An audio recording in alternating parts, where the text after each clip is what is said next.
เฮ้ยอ้าวยังไปเฮ็ดยังมานี่มักหน้า ให้หน้าใสเอายังมากันขี้ควายบ่บ่แม่นอันนั้นมีครีมอยู่หน้าใสบอกสูตรนี่ก็ค่อยก็อยากหน้าใสมีแต่รอมือเพิ่นออกมาเท่านั้นบาดนี้เนาะขอฟังเสียงแน่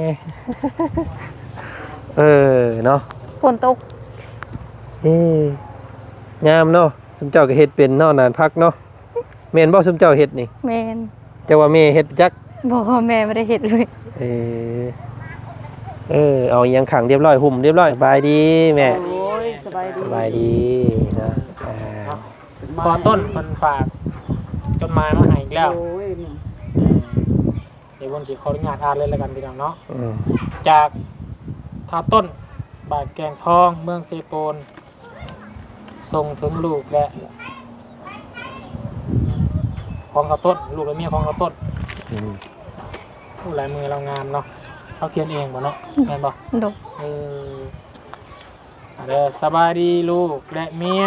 ส่วนพอก็ยังสบายดีเหมือนเดิมพออยากให้ลูกฝากให้พอของกินแน่พอบ่มีแนวกิน1 ข้าวเจ้า2 มื้อไอ้เขียวให้น้องสอนอยู่บ่เพิ่นว่าเห็นในช่องว่าลุงเฮิมบอกพี่น้องไงฟังไผได้ว่าทางแม่น้องฮัวก็ว่าโอ้ยินดีว่าซั่นเนาะเป็นนี่ได้แม่น้องสอนเพิ่นเป็นนี่ได้จ้าน้ำจันแม่ก็เกินบ่แม่บ่นี่โอ้ยเนาะจัดสอนมากบ่ได้มากแม่ก็บ่ฮู้ว่าน้องสอนน่ะอย่าออกโตแห้งหลายๆแล้วย่านออกโตแห้งแล้วย่านได้น้องสอนอีดีวันนั้นไปกินข้าวมื้อจัดจัด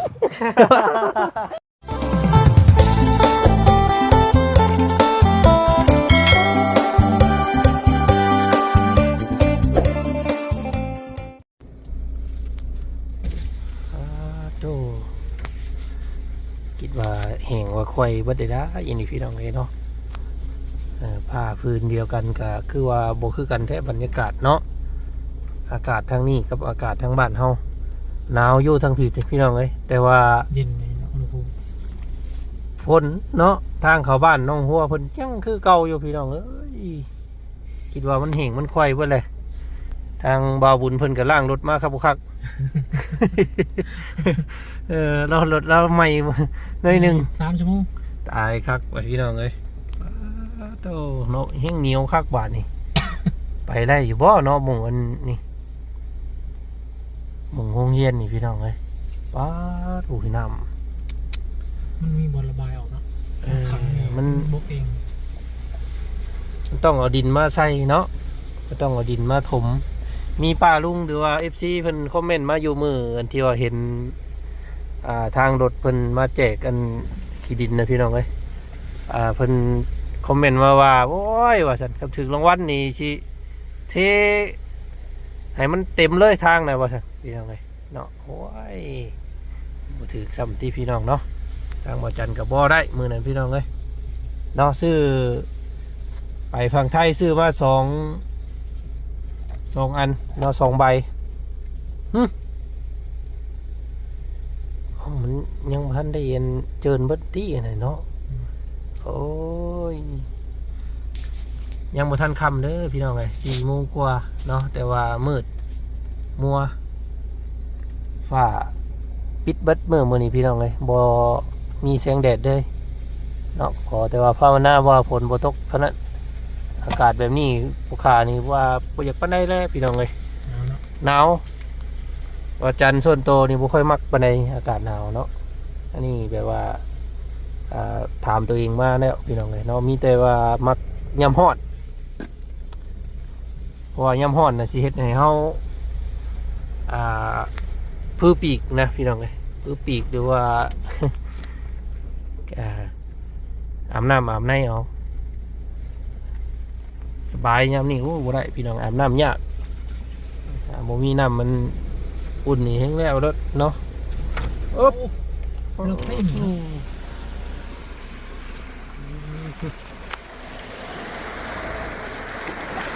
คือเก่าพี่น้องทางเข้าบ้านผู้สาวเนาะคือเก่า เอ็ด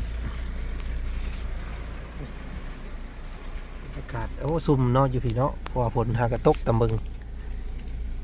มันซึมแล้วมันเนาะ แต่มันสิเน่าเด้กับมันบ่ค่อยมักบ่ค่อยมักน้ำเด้มันถ้าฝนตกห้ามไปซี่นี่เน่าเบิดมันบ่ได้เป็นพืชที่ทนทานต่อแล้งเนาะแต่ว่าน้ำนี่เพิ่นบ่ค่อยมักปานใดโอ้ยังอยู่บ่เด้ทีมงานเฮาเนาะไปเบิดแล้วบ่พี่น้องเอ้ยโธ่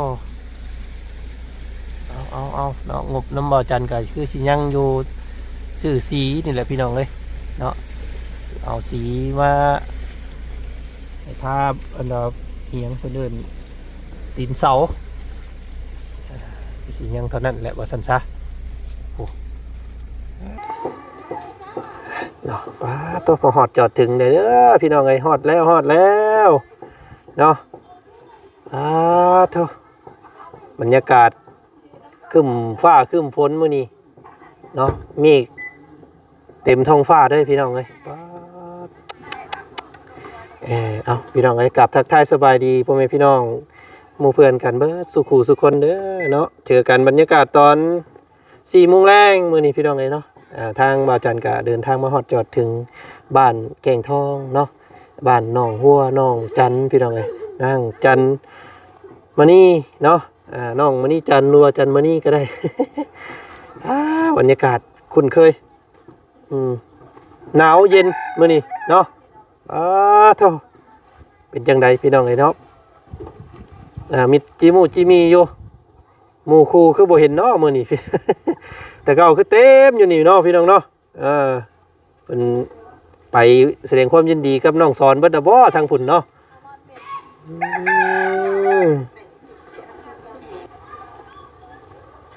ที่ยังไงเนาะเปิดคลิปเปิดภาพต่อมา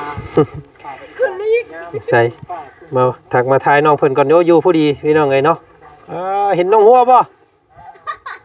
เฮ้ยอีหยังไปเฮ็ดหยังมานี่ มักหน้าให้หน้าใส เอาหยังมากันขี้ควายบ่ บ่แม่นอันนั้นมีครีมอยู่ หน้าใสบอกสูตรนี่ก็ค่อยก็อยากหน้าใสเด้ บ่ได้แล้วแต่เบิ่งข่อยนี่เนาะใช่น่ะเผาล่างกว่ามาเบิ่งก่อน โอ้จำหน้าพวกน้องเพิ่นจนบ่ได้พี่น้องเอ้ยเพิ่นมีสูตรอันไปเฮ็ดอีใดก่อนเฮ็ดอันสูตรหยังก่อนนี่บอกกันดีกว่าหน้าข่อยยังมีสิวอยู่ หมักหน้าสมุนไพร มักหน้าสมุนไพร เดี๋ยวสิเอาให้เบิ่ง อันบอกสูตรแนวในหน้ายังมีแต่สิวอยู่นี่พี่น้องเอ้ย สิมักนำบ่ อยากมักอยู่มันเศร้าอีหลีบ่หน้าใสดีนะ หน้าใสหน้านุ่ม ใสเบิ่งหันเบิ่งมาเบิ่งอยู่วัดนี่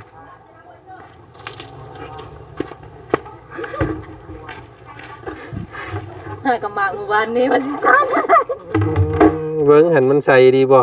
โอ้ใสอยู่ได้พี่น้องเอ้ยเนาะบ่ได้เอาสูตรน้ำน้องเพิ่นก่อนใส่ครีมต่างประเทศก็แล้วครีมทางไทยเพิ่นส่งมาก็แล้วหน้าเหี่ยวคือเก่า ซิวก็มันก็บ่ได้เป็น แม่นบ่ แม่น เดี๋ยวเอา เป็นฝ้ามันก็ เศร้า มันก็เศร้า เนาะ เอามาหอดจอดถึงพี่น้องเลยเนาะบรรยากาศตอนค่ำๆหน่อยหนึงเนาะฝนหยาดฝนย่อยเนาะฝนตกพี่น้องเลยโอ้ยเนาะหลังจากกลับบ้านกลับซองไปหลายมื้อหลายวันเป็นยังไงเนาะโอ้หัวสวนเพิ่น ปลูกมาแล้ว ปลูกไว้เลยโธ่เบิ่งเนาะมีอหย่างแน่แล้วปลูกนี่ หมกแตงผักบัวผักหอม มีแต่รอมือเพิ่นออกมาเท่านั้นบาดนี้เนาะขอฟังเสียงแน่ เนาะ ฝนตก งามเนาะสมเจ้าก็เฮ็ดเป็นเนาะนานพักเนาะแม่นบ่สมเจ้าเฮ็ดนี่ แม่น แต่ว่าแม่เฮ็ดจัก บ่แม่ไม่ได้เฮ็ดเลย เอาอิหยังขังเรียบร้อยหุ่มเรียบร้อยเนาะ โดย น้องจัน ได้ไหมบ่ เบิ่งคืออยู่ได้เนาะวันนี้เนาะ อืมเอาบอกในอยเด้อนี่เอาหยังอันเฮ็ดเมื่อกี้นี่ว่าจะว่าเอาขี่ควายบ่ได้เด้เนาะขี่ควายข่อยบ่เฮ็ดน้ำเด้อข่อย สิเอาให้เบิก เพิ่นมีสูตรมาเกือบจำเพิ่นบ่ได้โอ้ยเนาะ เอาไอ้ไฟอยากหน้าใส ต้องจัดอันนี้ เนาะเอา อย่างนี้บ้าง มาเมื่อกี้นี่เกือบจำเพิ่นบ่ได้พี่น้องไงเพิ่นมักมักหน้าเพิ่นเนาะเพิ่นมีของดีจะเป็นโฆษณาไปครับโฆษณามาจากผู้ใดเด้เนาะโฆษณาเข้าแล้วบ่ข่อยเฮ็ดมานี่4ปีนี่ยังบ่มีโฆษณาเข้าจักเทื่ออยู่ อัน เนาะ นี้คนใส่ลายเด้ แม่ เนาะ มันเป็นแบบไหน ใส่มาเบิ่งอยู่มาเบิ่งอยู่ ใส่ดีใส่คัก FC อยากทำ อยากลอง เบิ่งหั่นอีหยังอันนี้อ๋อครีมจากฝั่งไทยเพิ่นตัวนี่สับพี่น้องไงเนาะมัดหน้าใสไร้สิวเจ้าก็บ่บอกข่อยแต่เฮิงเนาะข่อยหน้ามีแต่สิวเอาไปเฮ็ดได้เอาไปเฮ็ดได้อันนี้ เอาก็ใส่น้ำหน่อยหนึงก็ใส่ ทา แม่น ป้าย ผสมใช่เนอะ มันจุดมันดังมันดำบ่ กระทาหมดนั่นแหละ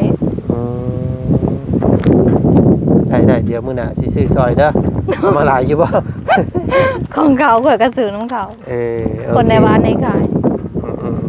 เอาได้สูตรได้ซะพี่น้องบัดนี้เนาะบัดนี้แล้วหน้าสิใสคือน้องเพิ่นเนาะ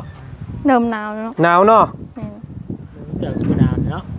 หนาว หนาว หนาว ใช่ๆเนาะบรรยากาศคือเงียบเงาแท้อันนี้อันทางตู้เมอยู่บ่ อยู่ทางเฮือนออมคือเล็ก เขาเคียงอยู่ โดดมื้ออื่นและได้กินแกงเล็ก กินแค่เล็ก แม่น วันนี้บ่ได้กินเนาะ บ่ได้กินบ่ทานกะอม มีผู้ใดแน่มาหามื้อนี้ ลุงเฮิมแล้วกับบ่าวลาวบ่าวไล่แล้วก็บ่บุญวันป่า น้องจันขอฟังเสียงน้องจัน ลุงสวัสดี สบายดีลุงเป็นจังไดเนาะเมื่อในรอบนี้เพิ่งแต่ติดตามข่าวพี่น้องเอ๋ยเนาะ เห็นว่าไปหาหอดกับ ไปหาฮอดเฮือนเลย ไปหาหัวเดือน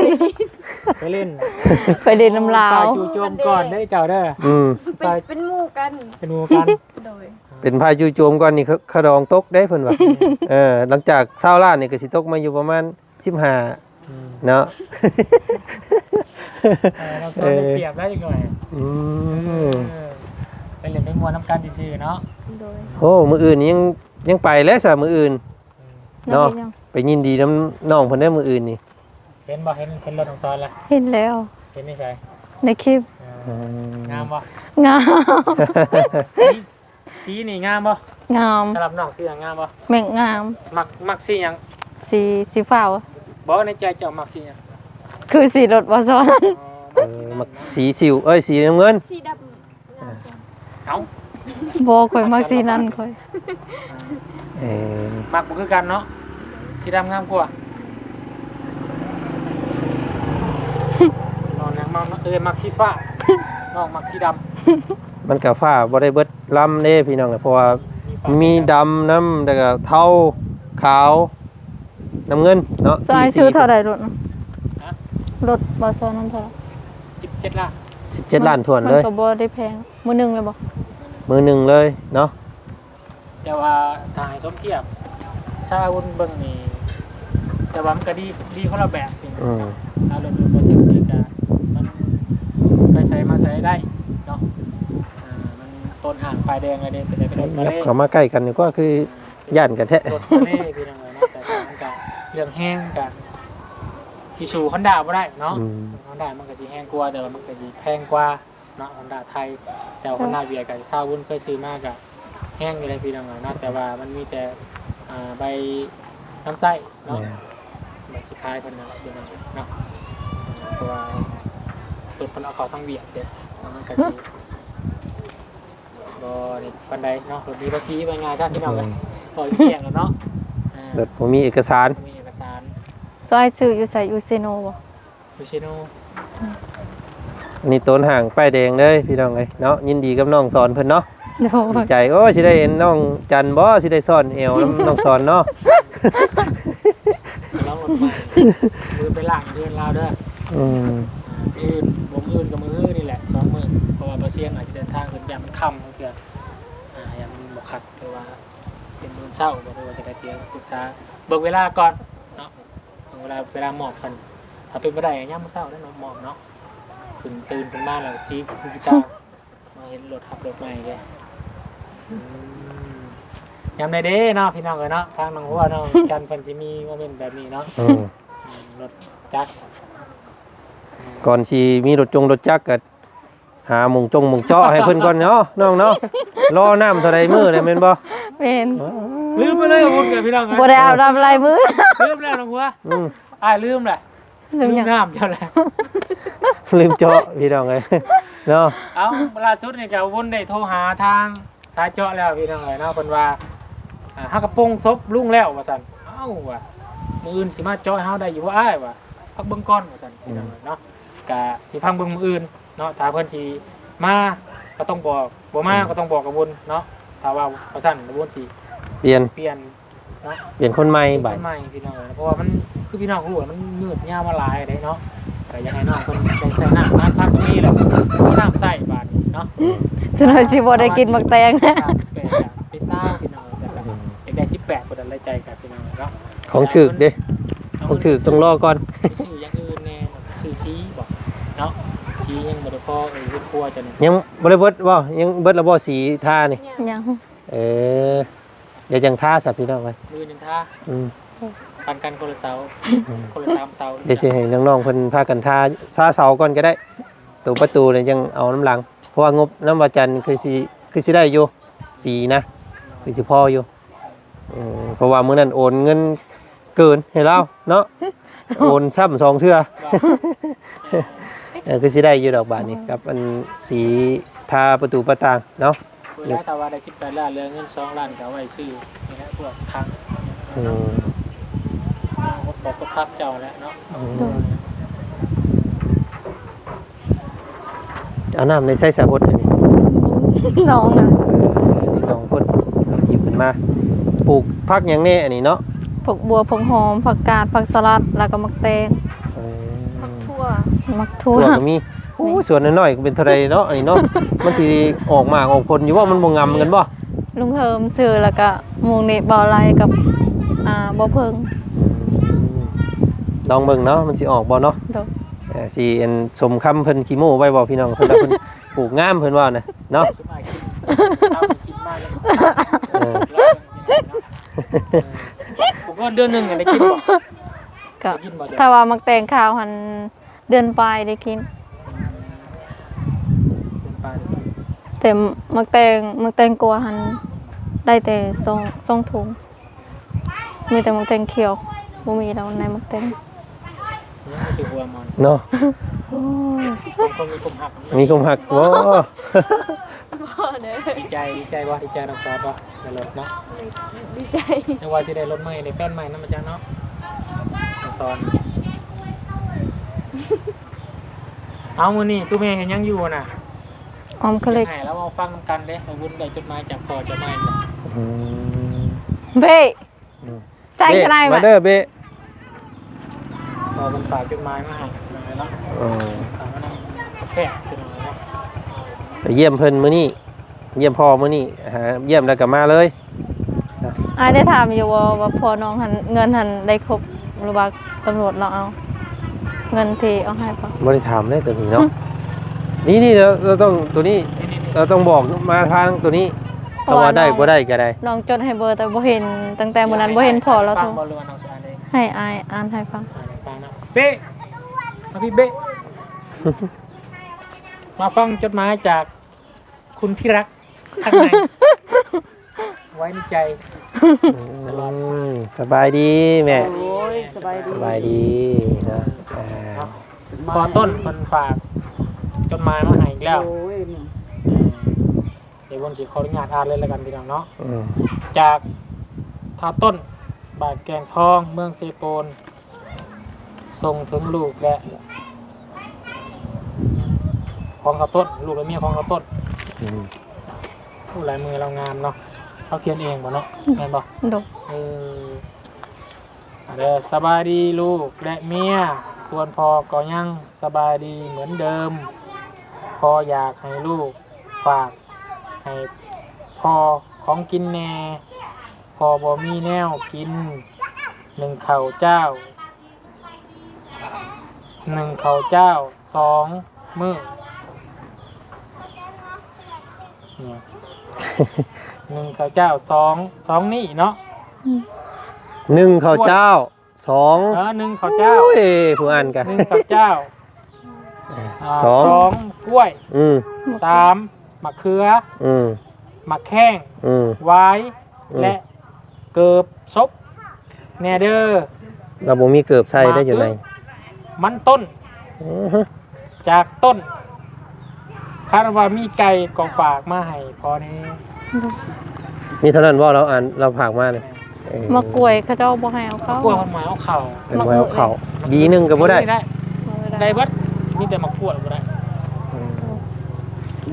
หน่อไม้ก็ได้ น้ำไม่ได้ มันนี่ก็ได้เนาะ มาแข่งยามนี้จะ มา ไป แข่ง หาอยู่ไส เพื่อมาแค่มายังเอาไปเบัด บ่น้ำก็ท่วมอีกลูกเอ้ย นำก็ขึ้นอีก ใส่น้ำก็ท่วมน้ำท่วม บ่ได้มีโอกาสถามเราซ้ำบัดนี้เนาะว่าเงินที่เอาให้มื้อนั้นน่ะได้เบิดบ่เนาะ ไม่ใช่ได้อยู่หรอกว่าจะไปท้าเมื่อไงแค่นึงขึ้นไปรอบก่อนไปเยี่ยมก่อนไปรอบก่อนทำให้เนาะ โดยมีแต่มื้อใดจะอายลงแล้วน้องสิหาของเขาเอาให้ไป ได้นั่นแหละทางเบิ่ง เข้านี่ สิ้นเดือนผู้แลบาทนี่มาสิกดข้างสิถึงแน่เพราะว่าแล้วเข้าได้น้ำเบิดเลยเนาะ ตรงนี้ลูกเขาหนักแล้ว สิได้ให้แม่นมเพิ่นนึ่งข้าวสู้กินคู่มือแล้วบาดนี่ ล่าสุดนี่กำลังต้มขี้เล็ก เกี่ยวเข้าแล้วเราบ่ เกี่ยวแล้ว เล็กกับมื้อนี่ได้กินดง ใส่นางเข้มน้ำบ่ บ่มี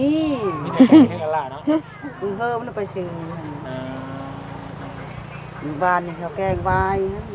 มึงเฮิมซื้อกระดูกหมูเฮาก็ไปนอนอยู่บ้านกิงลวกไปเยี่ยมเขาบ่ได้สบาย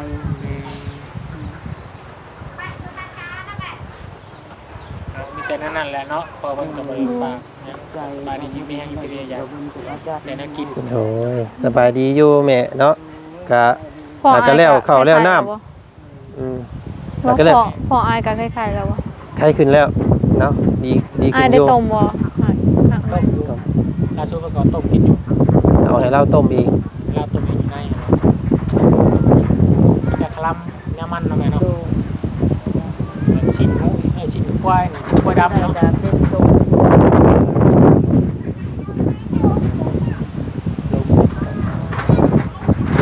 เฮ็ด เอาดิ ข้างนี้เพิ่นบ่ได้ใส่อันนั้นเนาะ ลมเนาะ บ่ได้ใส่เป็นลมเสียงบุรกพวกเกียกแน่ อ้ายเนาะอากาศหนาวเลยเด้อพี่น้องเลยทางเซโปน ทางพอคนฝากมาว่าอยากจะเลี้ยงหมูกระทะหรือว่าซิดะวันนี้บ่ทันเป็นมือหนาเด้อเลี้ยงทีมงานเฮาบรรจุทุกคนมากินอยู่ด้วยเนาะ เลี้ยงอยู่นี่เลยนี่อันห้านนี่ให้แม่กินน้ำเนาะแม่เคยกินอยู่บ่ซิดะ บ่เคย เคยบ่ แม่บ่ อ้วน ได้ไป จันเนี่ยบ่นับแล้วเนาะเฮ้ย บ่เคย นี่ แม่มีที่ชวนเพื่อน ว่า บ่เคยอะลิ ไปฮอดเวียงฮอดว่างยังบ่เคยอยู่ ไปฮอดเวียงนะบ่เคยไปใส่ มีแต่อยู่เฮือน เคยกินเพื่อนคือตัวเชื่ออยู่บ่ เคยอยู่เทื่อนึงตอนน้องอยู่เวียงหัวหน้าพาไปเทื่อนึง เคยบ่ สินดาดหรือว่าหมูกระทะเนาะ น้องจัน เคยกินซินดาดเทื่อนึงหมูกระทะบ่เคยกิน หมูกระทะซินดา เดียวกัน เราจะบอกเคยนะหมูกระทะเลยมื้อหน้าก่อนนะ โด มื้อย นี้บ่ทันเพิ่นสิไปซื้อกับมาเซโน่พอดลืมกระถังจันต้องแช่เย็นมา มันบูด มีแต่สิหาซื้อแถวบ้านดงนี่แหละก็คือว่าเซโปนนี่แหละต้องมีหมอมีทานมีบ่ บ่มี ซื้อทานอีกแล้วจะซื้อเตาอีกเพิ่นอยู่พี่บ่ได้ใช้ทานบ่ได้ใช้เตาเด้เนาะแม่มีแต่ใช้พื้นเนาะ โดย เอาเดียวอยู่พวกนี้ ยามันจังม่วนเนาะแย่งญาติกันกินเนาะมันแซ่บ เก็บไฟแห้งเอาเนาะมันปิดมันไหนเอาแล้วก็มื้อหน้าพอดีเด้อมื้อหน้าก่อนถามอีหลีรอบาดนี่ถามสีนี่เรื่องสีนี่เนาะมักสีหยังคือเราต้องสอนนี่สีฟ้าบ่ โดย น้องนี่เด้สีดำ สีดำคือเลือดเพิ่ม เริ่มเลย เป็นเมนูได้เมนูมักสิหยัง มีสีบัวเบานะ สีฟ้านะ ดู ตามไปซื้อแล้วตามไปซื้อ เนาะบางเทื่อสิซื้อที่นอนให้ยันว่าจากห่มผ้าห่มเทื่อสิซื้อผ้าห่มมาให้เด้อพอดีมักสีดำเนาะผ้าห่มสีดำมันนานเปื้อนเนาะคนขี้ข้านซักเสื้อซักผ้าคนมักเสื้อดำเนี่ยเนาะ มันสักเครื่องมันสีดำเปื้อนเองเบิ่งเปื้อนก็เบิ่งคือเปื้อนนี่สีดำ อาชีพเขานั่นก็นี่เพราะว่าเพื่อนแล้วเด้เนาะต้องซื้อที่น้องแล้วเนาะ แต่มืออื่นสิพาย่อมสีเสาเฮือนเด้อ โดย ไอ้เขามาก่อนไอ้สิพาย่อมก็ได้ย่อมได้อยู่หรอกตัวนี้มันย่อมง่ายๆเนาะเดี๋ยวสิพาย่อมเด้อถ้ามันบ่พอเดี๋ยวสิซื้อมาเพิ่ม น้ำได้เลื่อนแล้ว อืม ฉลองได้บ่นี่แม่เอ้ย จักสิลองยังแม่ลองเงินก็มีจะกี่ เอ้า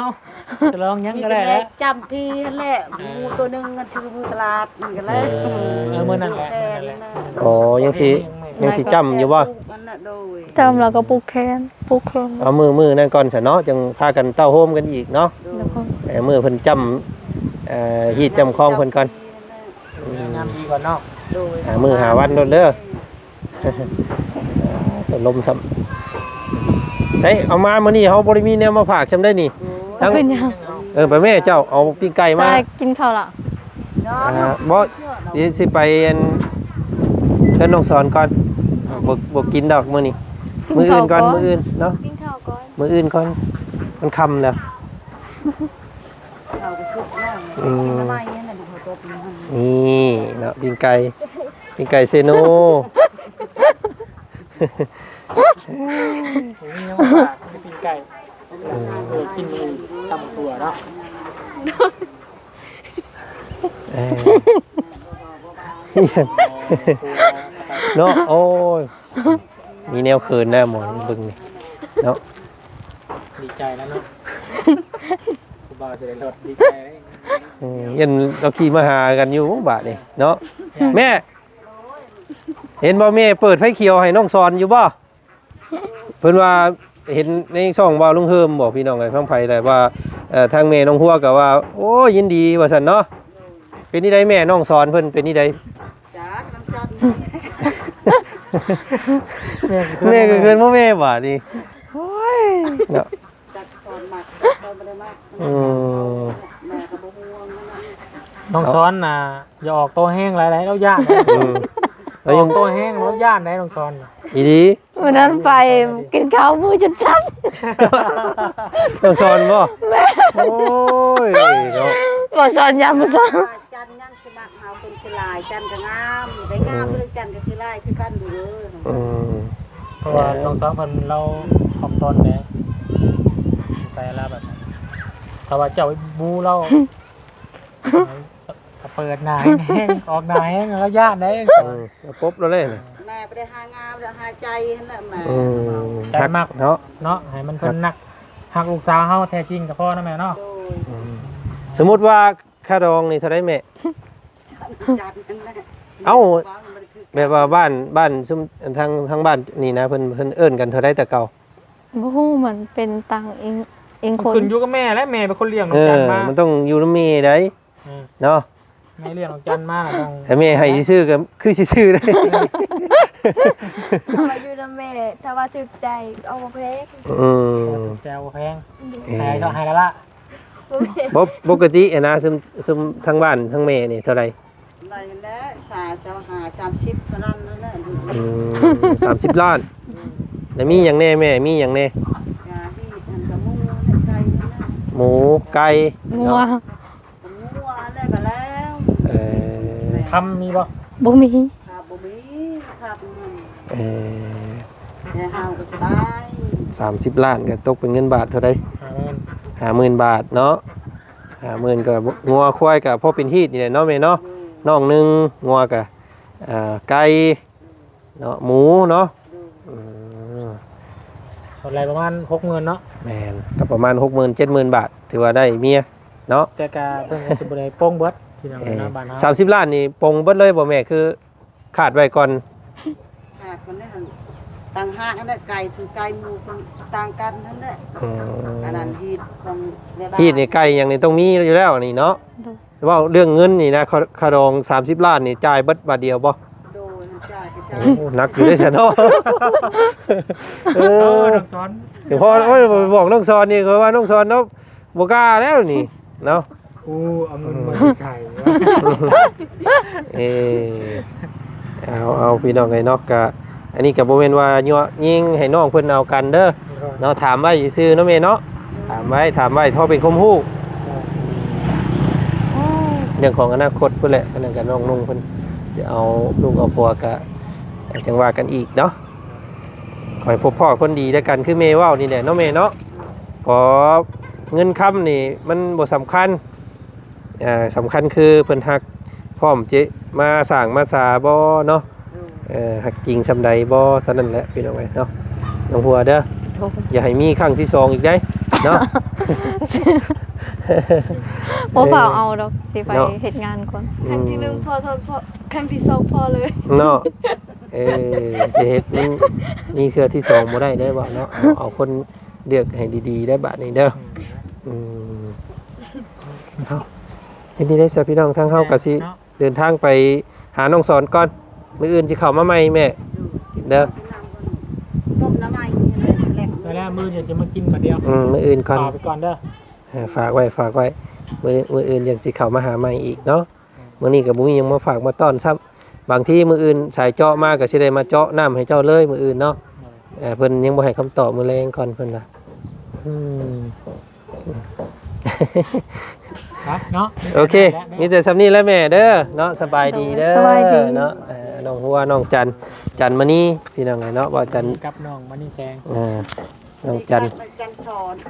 จันซอน แม่คักนะ คั่วแกซ้อนอันนี้ก็จันซ้อน คือโอ้แสดงว่าแม่เปิดทางไฟเขียวเต็มร้อยตัวสันพี่น้องไงเนาะ พูดคุยโอลมกันแบบไหนเด้อ ไอ้ซอนมาเขาเป็นเพื่อนกันก็ได้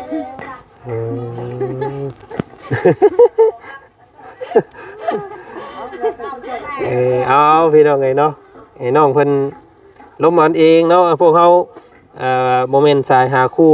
เนาะแต่ว่าพวกเพิ่นหักมากันก็เป็นเคสแรกได้คำว่าเพิ่นเอากันอีหลีนี่บ่มีได้พี่น้องสายบุญพวกเขายังบ่เคยแบบนี้จักเทื่อเด้เนาะถ้าว่ามีเหตุการณ์แบบนี้อีหลีก็ห้วยถือว่าเป็นปรากฏการณ์แรกเลยเด้เนาะเคสช่วยเหลือเอาเคสช่วยเหลือเนาะก็เอา